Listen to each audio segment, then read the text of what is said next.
ইংরেজিতে ট্রান্সলেশনের কোনো সীমা বা পরিসীমা নেই। বিভিন্ন রকমের ট্রান্সলেশন করার মাধ্যমেই জ্ঞান বাড়ে এবং বিভিন্ন রকমের রাইটিং লেখার মাধ্যমেই সেই ট্রান্সলেশন করা যায় এবং জ্ঞানকে বাড়ানো যায়। আজকের ক্লাসটাতে আমরা একটা মানুষের জীবনী লেখা সম্পর্কে বিভিন্ন ট্রান্সলেশন আলোচনা করব। এগুলোকে ইংরেজিতে বলা হয় বায়োগ্রাফি। বায়োগ্রাফি ছোট ক্লাস থেকে একেবারে উঁচু ক্লাস অবধি অনেকেরই লাগতে পারে। ইভেন যারা টিচিংও করেন তাদের ক্ষেত্রেও এই ধরনের জিনিসগুলো লাগতে পারে। এই ট্রান্সলেশন করতে গিয়ে খুব সাধারণ সাধারণ বেশ কিছু কথা আমাদের আটকে যায়। তো সেই রকমই কিছু ট্রান্সলেশনগুলো বা সেরকমই কিছু সেন্টেন্সগুলো এখানে হেল্পফুল হবে। তো এসো তাহলে স্টার্ট করা যাক আজকের একটা বায়োগ্রাফি বা মানুষের জীবনী। স্বামী বিবেকানন্দের জীবনের ওপরে এই বায়োগ্রাফিটা লেখা হয়েছে বেশ কিছু ট্রান্সলেশন দিয়ে। যারা চ্যানেলে নতুন আছো তাদের কাছে একটা ছোট্ট অনুরোধ থাকবে যে চ্যানেলটা সাবস্ক্রাইব করতে, প্রত্যেকটা ভিডিও আপডেটেড ভিডিও পাওয়ার জন্য। দেখো, প্রথম ট্রান্সলেশনটা এখানে আছে, স্বামী বিবেকানন্দ শ্রেষ্ঠ সমাজসেবীদের মধ্যে একজন ছিলেন এবং তিনি একজন আধ্যাত্মিক নেতা ছিলেন। আচ্ছা, এখানে সেন্টেন্সের দুটো পার্টকে একসাথে লিখে দেওয়া হয়েছে এবং দিয়ে জোড়া হয়েছে, মানে এটা সেইভাবে বলতে গেলে একটা ইংরেজিতে আমরা বলতে পারি এটা একটা কম্পাউন্ড সেন্টেন্স, অ্যান্ড দিয়ে জোড়া হবে। এবার তাহলে এসে দেখা যাক যে ট্রান্সলেশনটা কিভাবে হবে। আমরা ট্রান্সলেশনটা এভাবে এখানে লিখতে পারি, Swami Vivekananda was one of the greatest social reformers and he was A spiritual leader. এখানে দেখো, এখানে এই কথাটা বোঝা যাচ্ছে, one of the greatest social reformers. এখানে কিন্তু রিফর্মার্স, এখানে প্রথমে কিন্তু ওয়ান বললেও, এই ওয়ান কথাটা ইউজ করলেও কিন্তু আমাদের এখানে সোশ্যাল রিফর্মার্স কথাটাই ইউজ করতে হবে। কারণ দেখো, এখানে মানেটা বোঝাচ্ছে যে সমাজসেবীগুলোর মধ্যে, মানে শ্রেষ্ঠ গ্রেটেস্ট সোশ্যাল রিফর্মার্স হচ্ছে যতগুলো সমাজসেবী ছিল শ্রেষ্ঠ, সেই সেবীদের মধ্যে একজন মহান ছিলেন স্বামী বিবেকানন্দ। সুতরাং এখানে রিফর্মার কথাটা সিঙ্গুলার কিন্তু হবে না, রিফর্মার্সই হবে, কারণ ওয়ান বলতে এই কথাটা দিয়ে স্বামী বিবেকানন্দকে এখানে বোঝানো হচ্ছে। এ ধরনের সেন্টেন্স তোমরা প্রায় পাবে এবং এই ধরনের সেন্টেন্স তোমরা ব্যবহার করতে পারো ট্রান্সলেশন করতে গিয়ে। এটা খুব ইম্পর্ট্যান্ট টাইপের একটা সেন্টেন্স। তারপর দেখো, অ্যান্ড দিয়ে জোড়া হয়েছে, and he was A spiritual leader. Spiritual মানে আধ্যাত্মিক, এবং তিনি ছিলেন একজন আধ্যাত্মিক লিডার, বা এখানে লিডার বলতে পথপ্রদর্শক আমরা বলতে পারি। তিনি 1863 সালে 12ই জানুয়ারি কলকাতার সিমলায় জন্মগ্রহণ করেন। সিমলা কলকাতার একটা জায়গা। তো এই ট্রান্সলেশনটা আমরা এভাবে লিখতে পারি, he was born on 12th January 1863 at Simla in Kolkata. এই যে হি ওয়াজ বর্ন, এই কথাটা আমরা জানি সবাই খুব কমন কথা, সে জন্মগ্রহণ করেছিল, এ ধরনের কথা বলতে আমাদের এই কথাটা ইউজ করতে হয়, হি ওয়াজ বর্ন। তারপরে ডেটের আগে আমরা একটা অন দিয়েছি, যেহেতু আমরা জানি যে ডেট লেখার আগে একটা অন দিতে হয়। অন 12th জানুয়ারি একটা কমা দিয়ে 1863 এই সালে। তারপরে ইংরেজিতে ট্রান্সলেট করার সময় আমরা কোনো ছোট জায়গা বোঝাতে সেখানে অ্যাড ব্যবহার করব, এবং তার চেয়ে বড় এলাকা বা বড় জায়গা বোঝাতে আমরা ইন ব্যবহার করব। তাহলে অ্যাট সিমলা মানে সিমলা একটা ছোট জায়গা, ইন কলকাতা কলকাতার বড় বড় এলাকা বা জায়গা, সেই কারণে কলকাতার আগে একটা ইন ব্যবহার করা হলো। চলে এসো তার পরের সেন্টেন্সে। তার আসল নাম ছিল নরেন্দ্রনাথ দত্ত। এটা একটা খুবই সিম্পল সেন্টেন্স, এটাকে আমরা লিখতে পারি, his real name was Narendranath Dutta. Real name মানে আসল নাম, সেই জন্য এখানে রিয়েল নেম কথাটাকে ইউজ করা হলো। পরের ট্রান্সলেশন, তার বাবা ছিলেন বিশ্বনাথ দত্ত এবং মা ছিলেন Bhubaneswari Devi. His father was Vishwanath Dutta and mother was Bhubaneswari দেবী।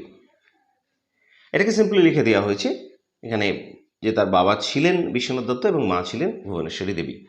এখানে তোমরা অন্যভাবেও কথাটা লিখতে পারো, যেমন his parents were Vishwanath Dutta and Bhubaneswari দেবী।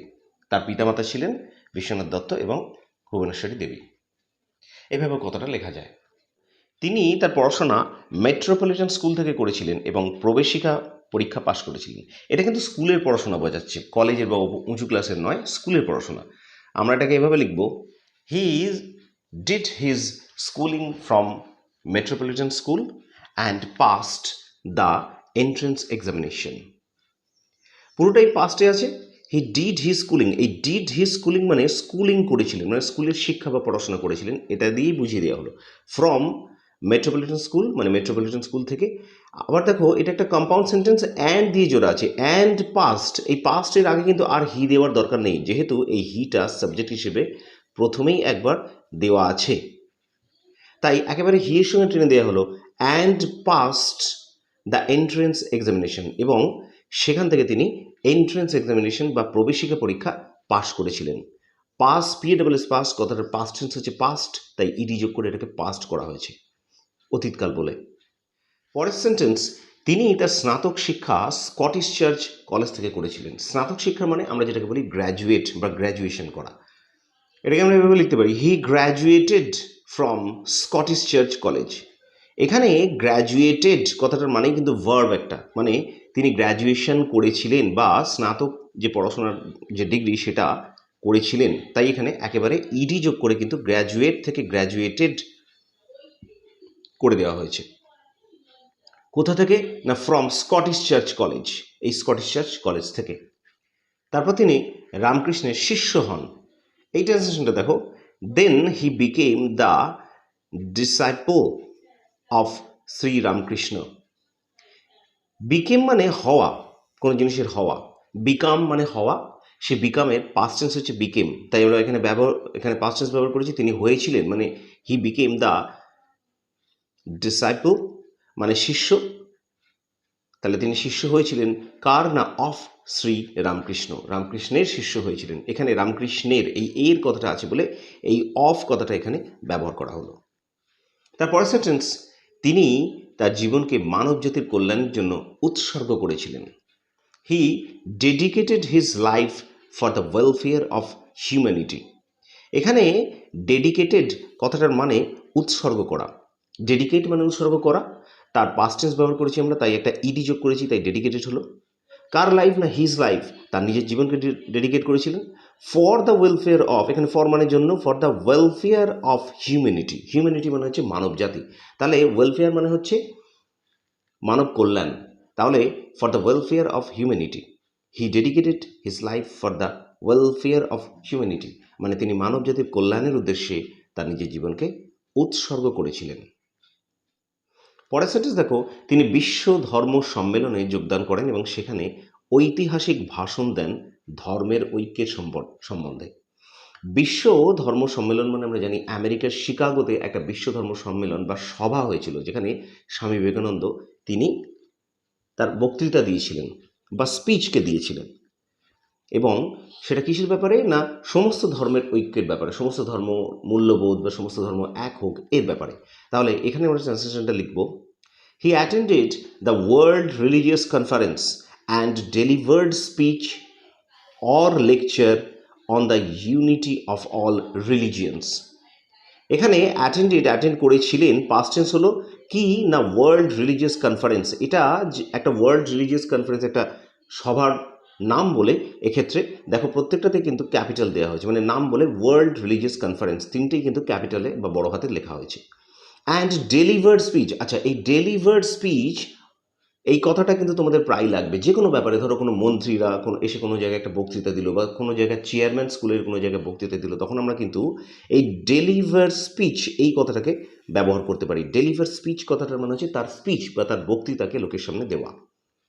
এখানে তোমরা লেকচারও ব্যবহার করতে পারো, যেহেতু স্বামী বিবেকানন্দ লেকচার দিয়েছিলেন তাই লেকচার এখানে আমি একটা অল্টারনেট জাস্ট দিয়েছি। তাহলে ডেলিভার্ড স্পিচ অথবা lecture on the unity of all religions. Unity মানে ঐক্য, কিসের উপরে না, অল রিলিজিয়ন্স, সমস্ত ধর্মের উপরে ঐক্য, যে তার উপরে তিনি বক্তৃতা বা স্পিচ দিয়েছিলেন। তাহলে পুরো কথাটা হলো, হি attended the world religious conference and delivered speech or lecture on the unity of all religions. এখানে কিন্তু এটা একটা কম্পাউন্ড সেন্টেন্স, হি কথাটা সাবজেক্ট একবার ব্যবহার করা হয়েছে, তার জন্য আর দ্বিতীয়বারে হি দিতে হয়নি। এখানে যে অ্যান্ড কথাটা, এই অ্যান্ড দিয়ে কিন্তু এটাকে টেনে দেওয়া হয়েছে বাকি ভার্বটাকে বা বাকি পার্টকে। আমরা জানি কম্পাউন্ড সেন্টেন্সে একটা অ্যান্ড দিয়ে বা বাট দিয়ে ইত্যাদি দিয়ে আমরা দুটো স্বাধীন সেন্টেন্সকে যোগ করে দিতে পারি, ঠিক সেরকমই দুটো স্বাধীন বাক্য এখানে যোগ করে দেওয়া হয়েছে। তিনি অসহায় এবং দরিদ্র মানুষদের জন্য রামকৃষ্ণ মিশন স্থাপন করেছিলেন। পুরোটাই পাস্ট টেন্সে আছে। He set up Ramakrishna mission for all the poor and needy people. Set up কথাটার মানে হচ্ছে স্থাপন করা। এই কথাটা তোমরা অন্যান্য প্যারাগ্রাফে বা অন্যান্য জায়গাতেও ব্যবহার করতে পারো, প্রচুর কাজে লাগে। সেট আপ এটা একটা গ্রুপ ভার্ব। সেট আপ মানে স্থাপন করা। কি স্থাপন করেছিলেন না, রামকৃষ্ণ মিশন, একটা নাম বলে এখানে রামকৃষ্ণ মিশন দুটোই দেখো ক্যাপিটালে লেখা আছে। For all the poor and needy people. Poor মানে দরিদ্র, নিডি মানে যে মানুষরা অভাবী বা যাদের প্রয়োজন আছে সেরকম মানুষরা। তো তাদের জন্য বিবেকানন্দ রামকৃষ্ণ মিশনকে স্থাপন করেছিলেন। পরের সেন্টেন্স, এই মানুষটি আমাদের কাছে সাহস এবং শক্তির প্রতীক। এটা একটা প্রেজেন্ট টেন্সে আছে। This man is the symbol of strength and courage. Symbol মানে হচ্ছে চিহ্ন বা প্রতীক। স্ট্রেংথ মানে শক্তি, অ্যান্ড কারেজ, এই কারেজ কথাটার মানে হচ্ছে সাহস। তাহলে সিম্পলি এটা লিখে দেওয়া হলো, this man is the symbol of strength and courage. এই মানুষটা শক্তি এবং সাহসের প্রতীক। পরের সেন্টেন্স, এই মহান মানুষটি মারা গিয়েছিলেন 4 জুলাই 1902 সালে। ট্রান্সলেশনটা দেখো, this great man passed away on 4 July 1902।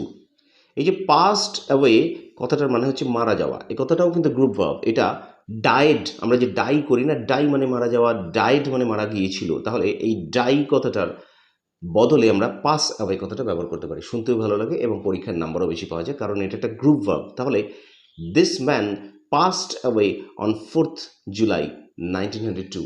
এই মানুষটা মারা গিয়েছিলেন 1902 সালের 4 জুলাইতে।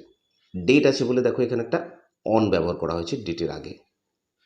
তার মৃত্যুর পরেও তিনি আমাদের কাছে একটা অনুপ্রেরণা। অনুপ্রেরণা মানে উৎসাহ যেটাকে বলে, বা মনের জোর দেওয়া, সেই ধরনের জিনিসকে অনুপ্রেরণা বোঝানো হচ্ছে। হি even after his death is an inspiration in our heart. দেখো এখানে এই যে ট্রান্সলেশন করা হয়েছে, হি even after his death is an inspiration in our heart. তাহলে এই যে হিটাকে যদি আমরা আলাদা ধরি, তারপরে দেখো এই পোর্শনটা যদি ধরি, is an inspiration in our heart, এটা একটা নিশ্চয়ই মানে প্রকাশ পাচ্ছে। He is an inspiration in our heart, তিনি আমাদের মনে একটা উৎসাহ। Just even after his death কথাটার মানে হচ্ছে এমনকি তার মৃত্যুর পরেও। ইভেন আফটার হিজ ডেথ এই কথাটার মানে এমনকি তার মৃত্যুর পরেও। এটা জাস্ট হি লিখে তারপরে দেওয়া হয়েছে, তারপরে আবার বাকি সেন্টেন্সের বাকি পোর্শনটা টানা হয়েছে। তোমরা এটা ইভেন আফটার হিজ ডেথ এই কথাটা প্রথমে দিয়েও শুরু করতে পারো, তাহলে সেক্ষেত্রে সেন্টেন্সটা হবে, even after his death he is an inspiration in our heart. এটা বললেও বলা যাবে যে তিনি মৃত্যুর পরেও আমাদের কাছে আমাদের মনে একটা উৎসাহ। তাহলে আমার ট্রান্সলেশনটা আবার ফিরে আসি। হি even after his death is an inspiration in our heart. তিনি তার মৃত্যুর পরেও আমাদের মনে একটা উৎসাহ হয়ে রয়েছেন বা অনুপ্রেরণা হয়ে রয়েছেন। তো স্টুডেন্টসরা আজকের ক্লাসে ছিল এই অবধি। আশা করি এই এতগুলো ট্রান্সলেশনের মাধ্যমে বায়োগ্রাফি লেখার ওপরে তোমাদের একটা প্রাথমিক ধারণা নিশ্চয়ই তৈরি হয়েছে। তোমাদের এরপরে আরও রিকোয়ারমেন্ট থাকলে তোমরা কমেন্টসে অবশ্যই আমাকে জানাতে পারো, আমি সেগুলো ফুলফিল করার চেষ্টা করব। ভিডিওটা ভালো লাগলে লাইক করো, শেয়ার করো, আর এভাবেই আমার সঙ্গে থেকো নতুন আপডেটেড ভিডিওগুলো পাওয়ার জন্য। ধন্যবাদ।